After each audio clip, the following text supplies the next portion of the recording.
Bonjour, nous allons aujourd'hui nous intéresser aux produits ioniques de l'eau. Nous avons vu dans une capsule précédente que l'eau était une espèce amphotère, c'est-à-dire que c'est une espèce qui peut jouer à la fois le rôle de base et à la fois le rôle d'acide. Si on prend de l'eau pure, alors une molécule d'eau pourra céder un proton à une autre molécule d'eau. On pourra donc obtenir l'équation suivante. H2O plus H2O, c'est-à-dire 2H2O, donnera H3O+, plus HO-. Cette transformation aboutit à un équilibre chimique, c'est-à-dire que ce n'est pas une réaction totale. À l'état final, on pourra trouver à la fois des réactifs et à la fois des produits. C'est-à-dire que H3O+, HO- et H2O cohabiteront lorsque la transformation sera finie. La double flèche signifie que la transformation peut avoir lieu dans le premier sens, mais aussi dans le deuxième sens. Pour cette transformation, le sens 2 sera privilégié. En effet, lorsque des ions oxonium vont rencontrer des ions hydroxyde, la transformation se fera très simplement. Par contre, deux molécules d'eau, lorsqu'elles se rencontreront, ne donneront pas toujours H3O+, plus HO-. Ce sera une transformation qui sera très limitée.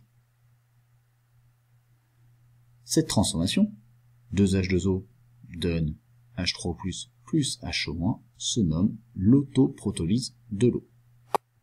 Cela a pour conséquence que dans l'eau pure, il y aura toujours un tout petit peu d'ions.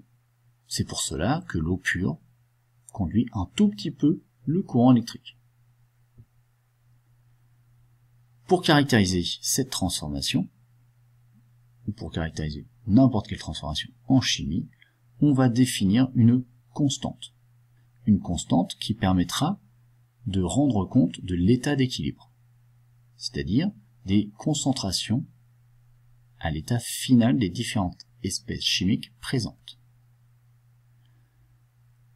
Toutes ces constantes seront toujours égales au produit des concentrations des produits, donc ici la concentration de H3O+, fois la concentration de HO-, que l'on divisera par la concentration des réactifs, ici H2O, H2O.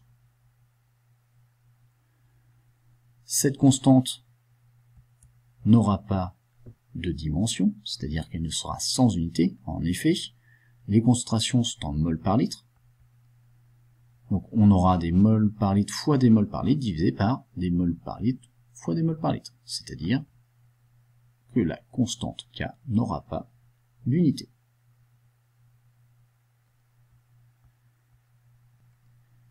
On peut regrouper les deux concentrations en H2O.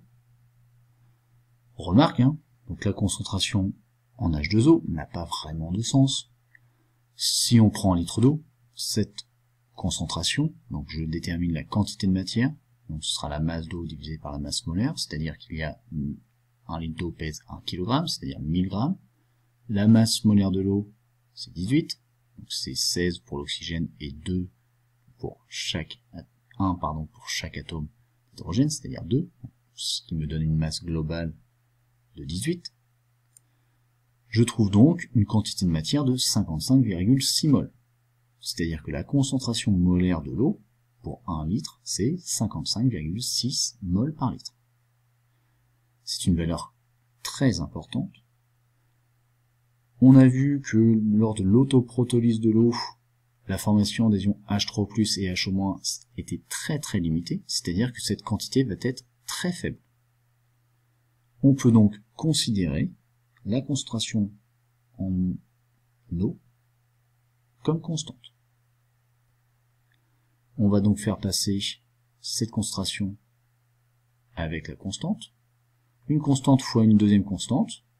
On va regrouper ces deux membres en la constante KE. KE sera nommé le produit ionique de l'eau.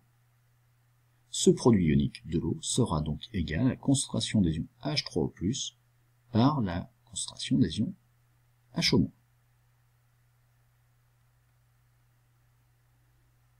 Il faut absolument connaître cette constante. Cette constante se nomme le produit ionique de l'eau. À 25 degrés, elle vaut 10-14. Cela a pour conséquence, donc si on prend de l'eau pure, tous les ions H3O+ et HO- présents dans l'eau pure viennent de l'autoprotolyse de l'eau. Obligatoirement. C'est-à-dire que dans cette réaction impose que la quantité de H3O+ va être la même que la quantité de HO- formée. On aura donc une égalité entre la concentration des ions H3O+ et la concentration des ions HO-. On reprend l'expression de notre produit ionique. On va donc pouvoir remplacer la concentration par exemple de HO- par la concentration en H3O+. On va donc aboutir à le produit ionique de l'eau est égal à H3O+, la concentration de H3O+ fois la concentration de H3O+, c'est-à-dire la concentration de H3O+ au carré. On va pouvoir en déduire la concentration de H3O+ dans l'eau pure. Elle va être égale à la racine carrée du KE, ou KE puissance 1/2, c'est-à-dire 10-7 mol par litre. Nous avions établi l'égalité entre les concentrations de HO- et H3O+, donc là, elle est toujours valable, bien sûr, la concentration en HO- vaut 10-7 mol par litre. Si nous déterminons maintenant le pH de cette solution, on trouvera 7. C'est-à-dire que le pH de l'eau pure vaut 7. L'eau pure est une solution, bien sûr, neutre.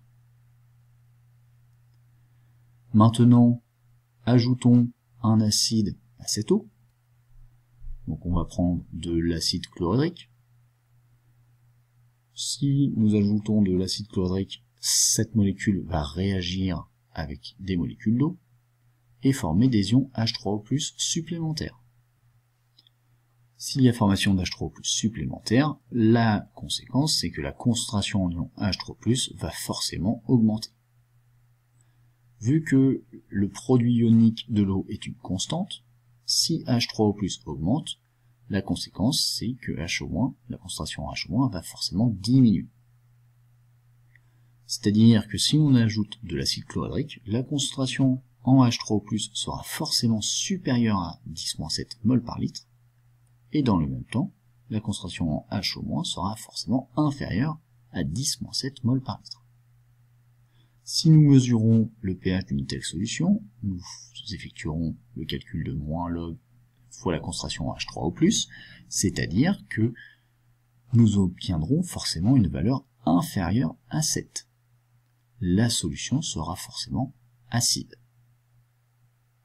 On pourrait tenir le même raisonnement avec une base. Si nous ajoutons une base dans de l'eau, la concentration en ion HO- va augmenter.